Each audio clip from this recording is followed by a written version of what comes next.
The issue I brought to the symposium was the problem that exists today with Eritrean refugees and the human trafficking that is involved in their plight to Europe. So I talked about the situation in Eritrea and how they get to Europe and the different laws, the policies, the traffickers and kidnappers that are on the way from Eritrea through Sudan to Libya and then to Italy.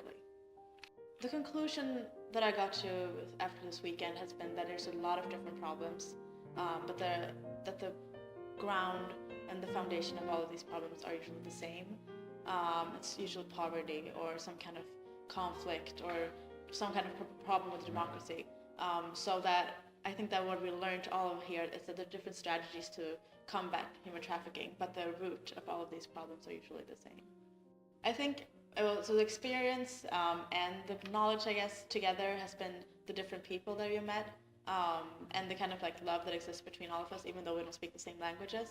So I think from last year, I met so many people that don't speak the same language as, but we have helped each other when I needed help with something or if they needed help with something.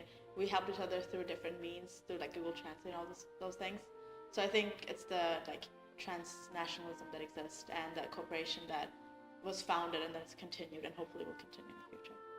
I think last year's meeting was like a aha moment for everyone. We learned so many new things about different countries and different problems that existed. And this year I think we put more of the knowledge into action. And I think for next time, it would be more of the action. Like I love the workshops, I love the discussions that we had. So, and there's so many ideas. There's people who have worked with these subjects for a really long time and have a lot to bring to the table. And there's the people who haven't worked with it for a really long time. And then there's people who aren't even here, but who wants to do things like this. So I think the workshop and the handbook is a step towards the right direction. But I think both steps were great.